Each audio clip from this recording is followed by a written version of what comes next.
there we go. Why would you do the RE5 exam? A good place to start, right? So there are really two reasons. And the first reason is that perhaps you are a supervised rep, right? And in that case, you absolutely have to do it. So this is a timeline of the 6 years that people might spend as a supervised rep. DOFA stands for your date of first appointment. And as soon as you are appointed, a clock starts. And within those 6 years, you want to try to achieve several achievements. One is that you have to obtain the experience that is mandated by the law that you must get if you want to become a fully fledged rep. Another is that you have to do class of business training within the first year after DOFA, your date of first appointment. Another is that you have to obtain a qualification within 6 years if you don't already have one when you start. And then, most importantly for our purposes today, within 2 years of your date of first appointment, you have to pass the RE5 exam. I said there are two reasons you might do the RE5 exam. Here is the second reason. You might not be a supervised rep, but you might want to work in the financial services sector.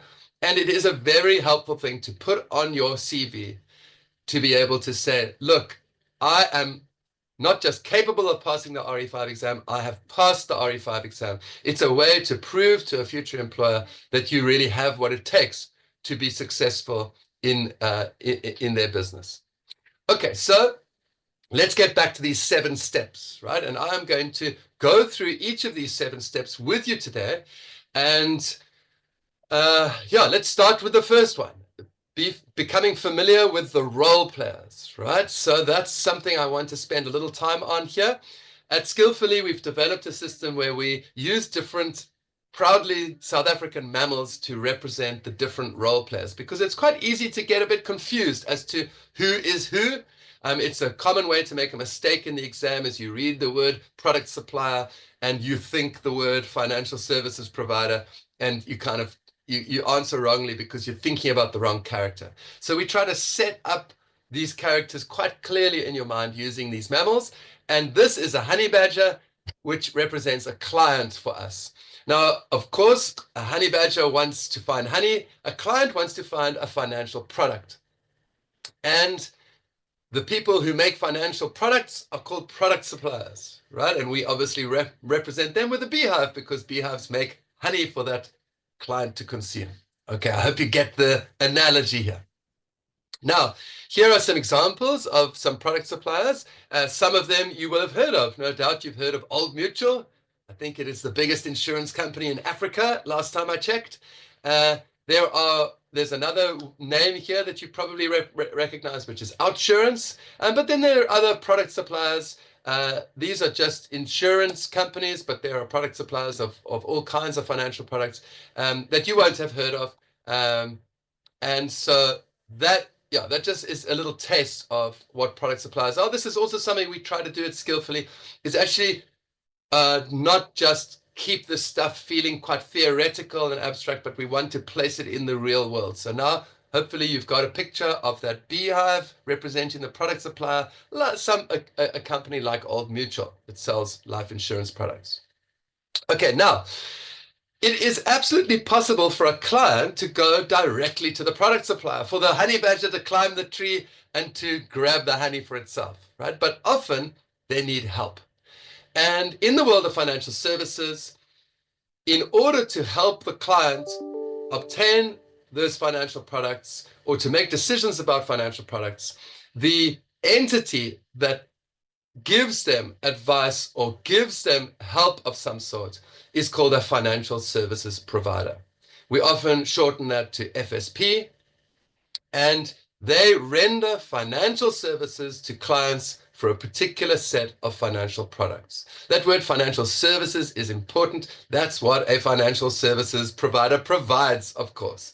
And we'll actually look at the definition of financial services a little bit later today. So now, here are some examples of FSPs. And again, some of them you will have heard of, right? The Standard Bank of South Africa, that is a very fancy way of just saying Standard Bank. right? That's the official legal name of that entity. There's Alan Gray. Perhaps you haven't heard of Intembeko, which is what's known as an administrator. If you took the course with us, we'd explain to you what that really means. Aon Investment Management, I'd never heard of until I found them. They're a hedge fund, also another example of an FSP. And then I certainly hadn't heard of Nosipo Monica Kaba here. She is a natural person who has been registered as an FSP. So an FSP doesn't have to be a gigantic company with lots and lots of employees. It can actually just be one individual person. However, generally, the FSPs that appear on the RE5 exam are bigger entities with multiple kinds of characters within them. And so we represent an FSP with these 4 characters inside the BOMA. So the FSP is the BOMA, and inside it, you've got the meerkat and the cheetah and the lion and the giraffe, and they each represent a different role player in financial services. So let's talk about the meerkat, because they are our biggest heroes at Skillfully. They are the representatives, many of whom take our courses. They are employed by an FSP, or sometimes mandated by an FSP. That means that they have been given a written mandate to provide financial services in the FSP's name. That's what the representative does, is it renders financial services on behalf of the FSP. Let's have a look at some of these other characters. There is the lion, right? The king of the jungle. And so we chose the lion because we're talking here about the boss. The boss is, I'm speaking a little bit loosely here, but the boss in a financial services firm is known as a key individual, a KI sometimes, who manages or oversees the financial activities of the FSP. Not just a lion, but there's also a cheetah. Cheetah somewhere between a meerkat and a lion in our minds, and they are the supervisors. They actually might be KIs, they might actually just be experienced representatives who are working, they're helping they are helping a supervised rep to meet the requirements they need to meet in order to become fully fledged representatives themselves. And then there is the giraffe, the animal, the tallest animal in the animal kingdom, with a very long view. And that's why we chose them to represent the compliance officer. They make sure that the entire FSP, they've got a beautiful view all over it, and they're making sure that everybody at the FSP is complying with the law in respect, and there's a lot of it, I'm going to show you a list of it in a bit, in respect of what they must do in order to operate legally in the financial services sector. Okay, so there you go. There is the FSP. That is not the end of the characters that come up in the RE5 exam. There are 3 other characters that come up quite a lot, and they are authorities over the world of financial services. And we represent them with birds. One, the ombud, we represent with an owl, and they handle complaints from an FSP's clients. To handle complaints independently and fairly, you have to be wise, and so we chose the owl to represent the ombud. The FIC, the Financial Intelligence Center, is represented by the secretary bird, and that's because from the point of view of an FSP, they have to send a lot of paperwork, right? And so we thought a secretary bird is quite a nice animal to use to represent the Financial Intelligence Committee, and that is because they are trying to combat money laundering and financing of terrorist activities. And then the most important of the 3 birds, the 3 authorities over the world of financial services, is the FSCA, the Financial Sector Conduct Authority, and they regulate the conduct of a lot of the players on the ground, right? And so we've used a fish eagle that flies over the land with brilliant eyes to be able to spot everything that's happening down there and to regulate the conduct of the FSP itself, the rep, there's little meerkats scurrying around, the KI, the lions, the compliance officers, the giraffes, and the product suppliers, the beehives, right? And making sure that they are all doing the right thing and taking action where they're not. So there you go. There's the world of financial services. There's 3 birds overseeing the people on the ground who are the client trying to get some honey from a product supplier with an FSP in between, with all of its different kinds of characters helping that client. So we have achieved the first step. You, I hope now, are familiar with the role players. I haven't got the chat open right now. I'm trying to balance a few too many things, but perhaps somebody by this point has asked, whoa, this is going a bit fast for me. I'm not sure that I would like to see a recording of this. We will record this and we will put it up and we'll send you an email just to let you know that it's up. So you can come back to this and you can see this at a slower pace or for a second time at least, whenever you want. Okay, now the second step is to understand what the exam tests. So let's make sure that you understand that. There's that world of financial services again. It is governed by legislation, okay? And that legislation consists of 18 different kinds of regulations and acts and so on. And here they are, right? We start there with the Financial Advisory and Intermediary Services Act, but you can see a whole bunch of 17 more, in fact, pieces of legislation. Now, just to give you a taste of this, I'm going to tell you a little bit about the first one, which we call the FASE Act. So the FASE Act, if you look at what it governs the behavior of all of these entities here in the world of financial services. Not so much about the Financial Intelligence Center, but it governs the relationships between and the behavior of all of those other entities there that I've put a ring around. And so here are some of the things that they lay out. The kinds of financial services and the kinds of financial products that a product supplier can offer. An FSP must be licensed, and the FSCA actually does the licensing in terms of the FASE Act.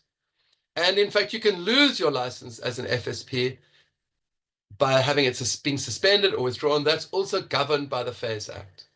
There are different duties that FSPs have, especially duties to protect the interests of clients and communicate well with them. That is a long list of duties. Then there are rules about how the FSPs must debar representatives, right? In other words, kick the representative, kick the meerkat out of the boma, say, you cannot represent us anymore. And in fact, when an FSP does that, that person may not actually act as a representative for any FSPs, at least until they are reappointed. Then the FASE Act also governs the roles and the functions of the compliance officer and the authority of the ombud. So you can see it paints a very wide brush all over that financial services world. And so if we come back to these 18 pieces of legislation, the thing that I really want you to get, if you didn't already know, is that it's those 18 pieces of legislation that the RE5 exam tests your knowledge of. So that's what the RE5 exam is about. It's 50 multiple choice questions asking you questions about those 18 pieces of legislation to see how well you understand them. All right, good. So now I think it's time for just a little interaction because I feel like I'm just sitting here talking to myself. So let me see if you have actually kind of understood what's going on here. So I'm going to pop up a poll and you should see a little screen open up on your phone or on your whatever device you're on. And let me know, do you feel familiar with the role players in the world of financial services? And do you understand that the RE5 exam tests the legislation? Let's see, how am I doing so far? Have I managed to keep you along with me? Or did I lose you somewhere? And I see a few answers coming in. Thank you so much for answering, those of you who have. I'll just give you a few more moments to answer before I end the poll, and then I think you'll be able to see the results. Okay, so I'm going to cut it off there. And you'll see that the results here are 50-50. I'm glad I haven't lost anyone completely back on slide 1, but I'm glad that half of you say, yeah, okay, I've got this, I understand it. And the other half of you are saying, yeah, okay, I think I'm getting there, but please send us that recording. No problem, we'll do that. Okay, so, oh, sorry, I actually forgot to share these results. There's the results for you so you can see them. And I am now going to close them. I think you can close them yourself as well. Thank you. It was nice to have a little interaction between me and you. And I'll give you another chance to answer a poll or two more. Let's now talk about step 3. And that is knowing about what are called the tasks and the QCs, the qualifying criteria. If you already know a bit about the RE5 exam, then these are words that are familiar to you. If this is the start of looking into the RE5 exam, well, let me tell you something. Okay, so you already know that the examiners are testing you on 18 acts and regulations, right? And what the examiners have done is they have taken all of those acts and regulations and they've kind of arranged them into 8 tasks. And then for each task, they've broken them down into qualifying criteria, the QCs. And then for each qualifying criterion, they give a bunch of legislation references, which basically send you back to the legislation so that you know what you need to know to get that qualifying criteria, so that if you get all the qualifying criteria, you understand a task. Let me try to show you a little bit more. This is actually the list of the tasks here. And I'm not going to give you enough time to read through everything here. Again, we will share the recording, and if you want to access this, you can access it elsewhere on the internet. But this is just a kind of quick idea of how these tasks work. And you can see in my columns 3 and 4 here how many qualifying criteria there are. So you can see for task 1, there's 4 qualifying criteria. Task 4, pretty intimidating, there are 14. Task 7, a bit quicker, there's only 1, right?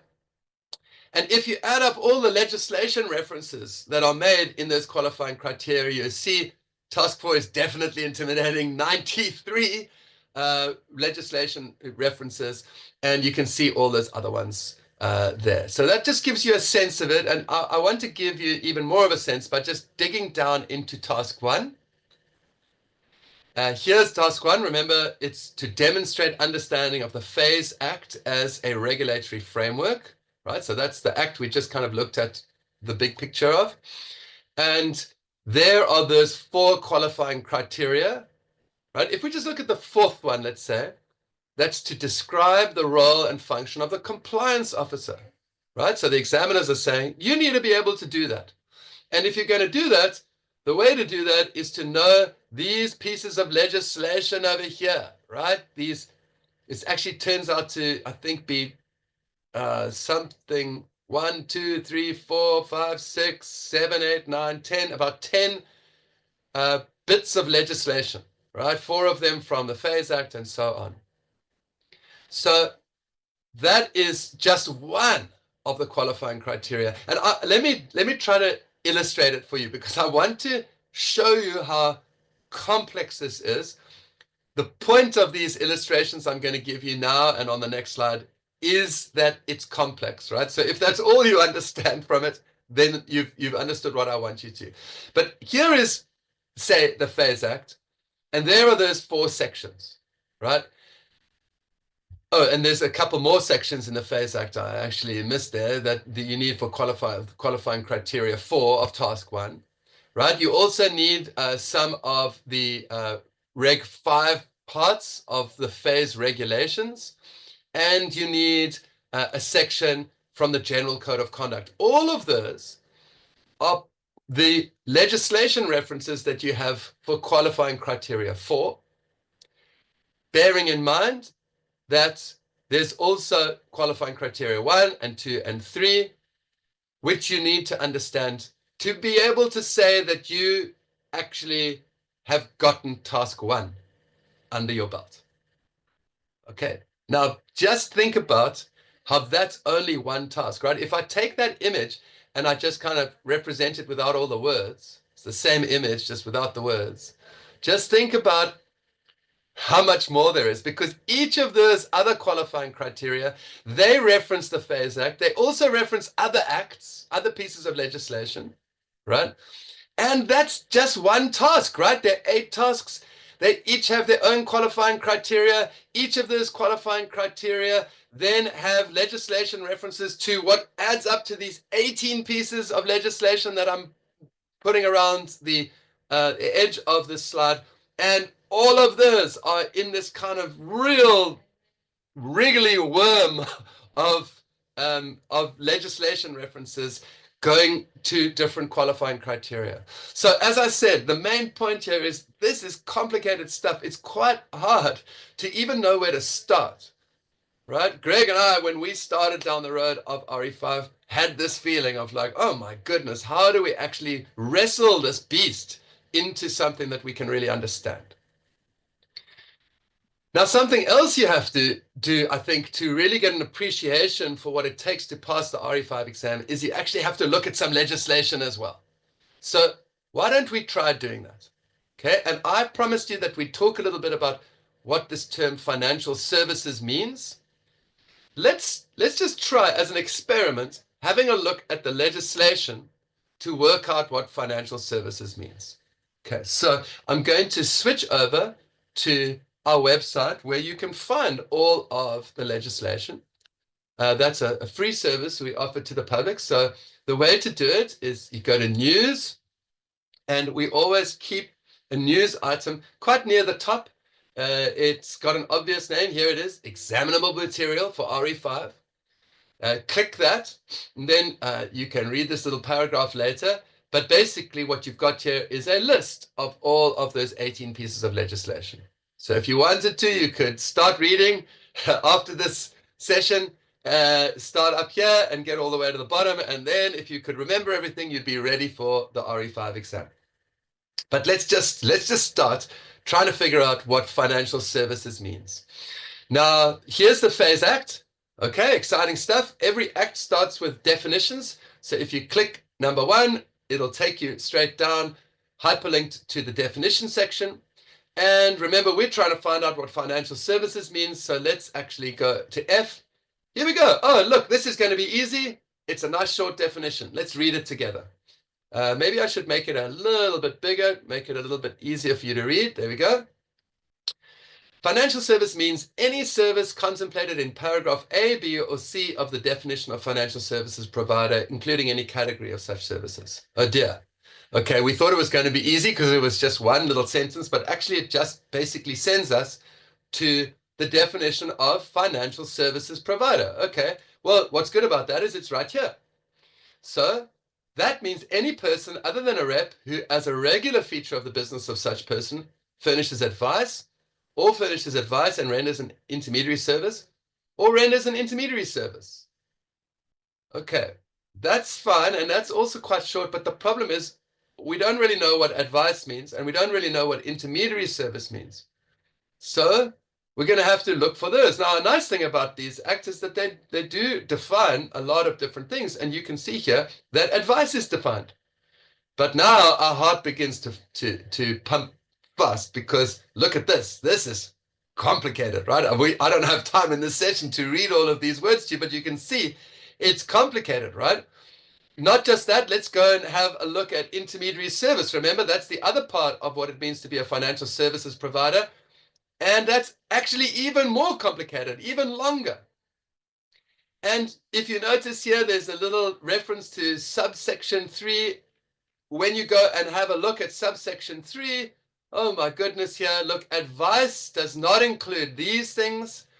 And intermediary services, this is paragraph B, does not include these things. And actually, it gets even worse than that, to be honest with you, because if we go back to this list, I'll show you that there's this guidance note on intermediary services and representatives, and that has even more information about financial services and what they mean and what intermediary services means and so on, advice.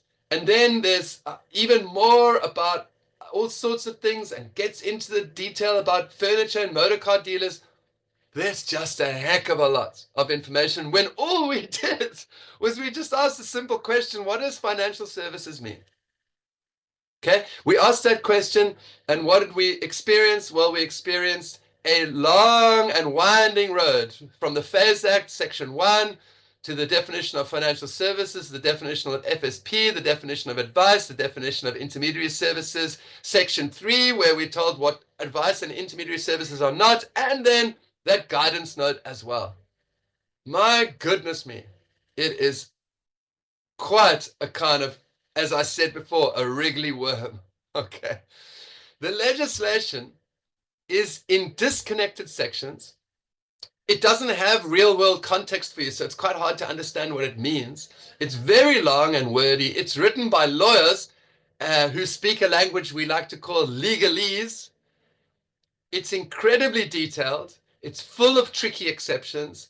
It becomes outdated quite quickly. So if you're reading an act that was a version of the act that is maybe 2 years old, it might be out of date, and the exam keeps up to date. So you need to make sure that you know the latest stuff. And it's hard to remember this stuff. It really is. What we actually need, therefore, is for the material that you need to learn to prepare for the exam to be digestible and understandable and up to date and memorable. And so I think quite a lot of work needs to go into wrestling that wriggly ball of worms that is the legislation into something that's digestible, understandable, up to date, and memorable, so that you can actually make a go of preparing for this exam. Okay, so I think I'm ready for another poll. Let's see if I can figure out how to run that with you.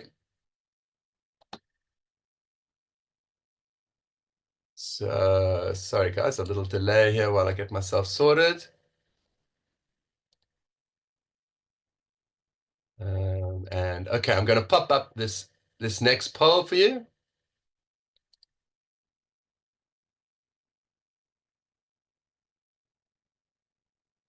Now that you know how the tasks and QCs are arranged and have tried reading some legislation, how do you feel? I see some answers coming in. That's great.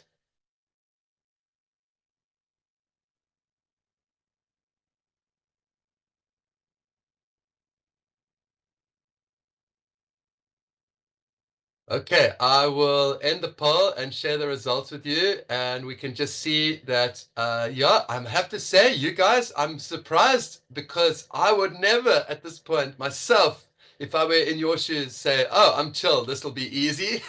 And 3 of you did. I'm quite impressed by that. But I see the majority of you said, well, you're quite nervous, you're not sure how to proceed. I would be feeling somewhere between that and the last option of I'm freaking terrified, because yeah, this stuff is not easy and it's complex, and there's a real question about how do we get ourselves into a position where we really understand enough of this legislation that we can pass the exam. So let's get back to the slides. And let me say, we've got through 4 of these 7 steps. The last 3 steps are the hardest, okay? And to take them on your own, I promise that I would give you some advice about how to take these on your own. What I would say to you is that you should only really do this on your own if one of 3 things are true. 1, you have loads of time to create these resources yourself, to make the stuff digestible and understandable and up to date and memorable for yourself. And Greg and I can tell you quite honestly, you'll need a lot of time. Another reason you might want to do this on your own is if you really like reading legislation, right? I was at Tabo that said he is actually an attorney, a candidate attorney. Well, perhaps he really loves legislation. He doesn't get bothered by legalese. He can understand it better than the rest of us. And maybe he would be up for doing it on his own. I'm not sure. And then also, if you really have very, very little money and you can't afford 977 Rand 50 to take our course. Well, then I suppose you don't really have an option, and you'll have to have this have a go on your own. And if any of these is true, I'm happy to tell you what we do so that you can kind of have a look at that and try to do it for yourself. But if none of those is true for you, then honestly, I want you to pass. I recommend you take our course. Let me tell you what we do. Okay, so to make that information digestible and understandable and memorable, here is what we do. We arrange the material by topic into units, right? Into units that kind of make sense. We don't use those 8 tasks. We instead use 8 units, okay? And these units mean that you can kind of cover everything in steps. So remember, I showed you how we might have all kinds of legislation references fitting into all kinds of qualifying criteria and more than one task. This is the image to describe the legislation on debarment. Now, what we do is we package all of this information and stick it into one unit on debarment. So it kind of hangs together neatly, and you can learn about debarment from beginning to end simply by working through the one unit with us. Another thing we do is we try to make the legislation meaningful. And you've already encountered some of our illustrations. We use illustrations throughout our material to try to help one's brain kind of understand what the legislation is really talking about. So there is the meerkat locked out of the boma to represent debarment. Okay. Another thing we do is we show real examples of real things in the real world to help you understand the legislation in a practical way, so that it's not just theoretical. This is an example of a debarment order.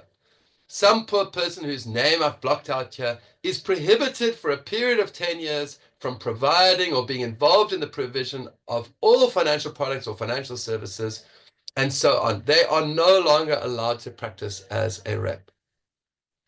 Now, what you need to know for the exam is even more detailed than just what does debarment mean. And so we'll show you a debarment notification form. And through the fact of seeing this debarment notification form, you'll start to understand better what the whole debarment process is, right? For example, most often, the entity that is debarring a rep is the FSP itself, right? And a person at that FSP has to actually effect the debarment, has to make that debarment happen. And later on in that form, you'll see why a debarment might happen, right? One is for not complying with the fit and proper requirements. And you'll see those there, honesty and integrity and competency and so on. Or maybe there's some other material contravention or non-compliance with the provisions of the Act. What we find is that our students, once they are seeing these forms or through the process of looking at these forms, they actually understand better what all of this is about, so that the legislation becomes kind of meaningful for them, right? They will even remember better this number. The exam likes to ask questions about how long you've got to do certain things. And you can see here on this form that within 15 days from the date of debarment, you have to send through a bunch of documents that are listed there. Okay, so that's just an example. I'm not trying to teach you a lot about a debarment here. I'm just trying to show you how we think this one aspect of what we do helps students, which is just to kind of make it more meaningful.